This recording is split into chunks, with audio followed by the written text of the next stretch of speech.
Hello, my name is Kathleen Lisson, and this is my book review for the book Breathe. It's by Mary Birch.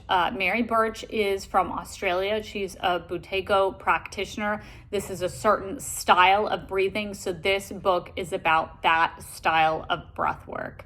And what Buteyko is famous for is breath retraining for people who have anxiety and panic attacks is the type of retraining that this book is focused on. They will also do some training for people who have asthma and I believe COPD as well. But this book is focused for the reader who has anxiety, who has panic attacks.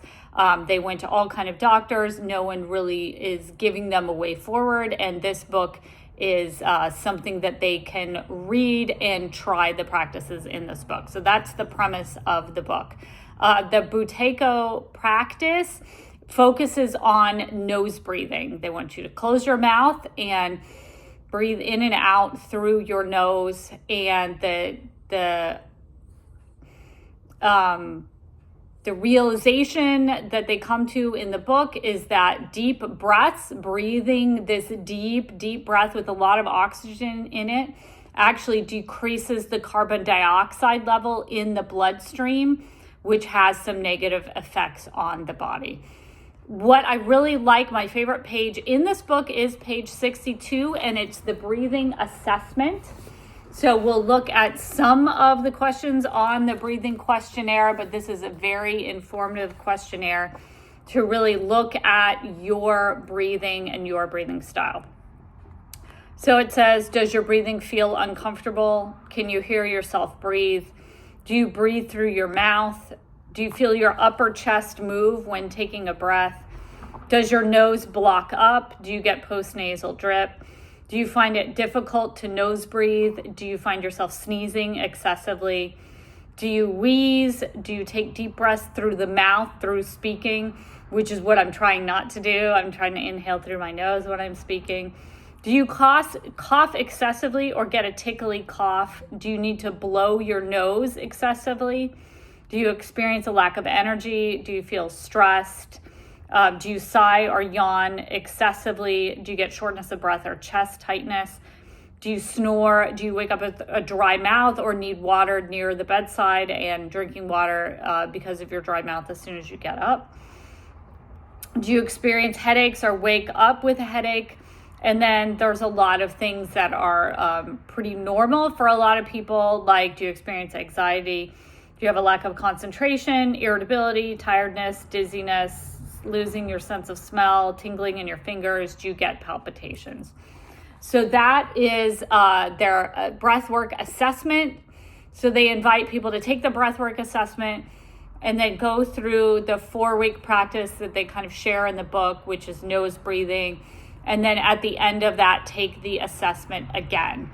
What I liked about this book, so if you're a breathwork practitioner, if you're a yoga teacher like I am, this is an interesting book to read because a lot of this stuff is counterintuitive from a lot of the other breathwork like maxims that we hear in our culture.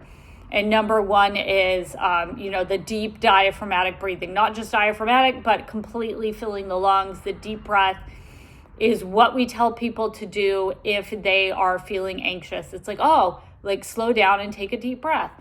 So I like this book because I like to hear like the other side of the coin. I like to get a balanced education if I'm seeking wisdom in anything, like seeking wisdom in different breathwork practices. So many things are counterintuitive, like deep breaths decreasing your carbon dioxide, when most of what we've heard is let's take deep breaths because they're increasing our oxygen in our blood. Most people don't realize that they're mouth breathing or that they're snoring. I definitely didn't realize how much I snored. I know that my father snored when we were children. We would definitely hear him snoring, but I'm asleep. So how do I know if I am snoring? So this is something that the book says for this assessment that they talk about. Not only take it yourself, but also ask your partner, ask those closest to you.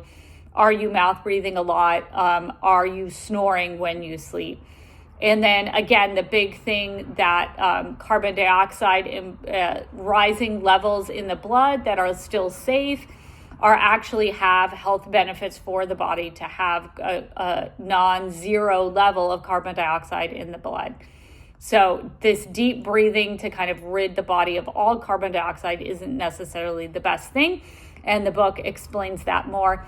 And then also very interesting to know that if you are used to low levels of carbon dioxide in your blood because you're over breathing, and the book Breathe is really focused on the root of a lot of problems with anxiety, this book will say, is because people are over breathing. They're breathing too much. And when you try to balance out the amount of breathing that you're doing, the increase in carbon dioxide in your blood actually can feel negative to people at first. So it's kind of a hard sell telling people, especially if they're not used to breathing through their nose, they have to close their mouth, completely breathe through their nose. Even doing this where I'm breathing into my nose and just speaking out and not breathing into my mouth when I'm speaking, new, unfamiliar behavior. Sometimes people won't have a lot of patience for new, unfamiliar behaviors.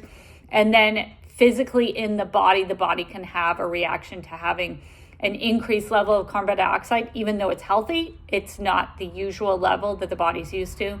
And so the body can put out some symptoms because it feels that increase in carbon dioxide. So this is even more where the book is like, you have to take this very gently. You have to go very slowly. You're slowly increasing the tolerable levels of carbon dioxide in the blood. You're slowly increasing your comfort with breathing through your nose at all times.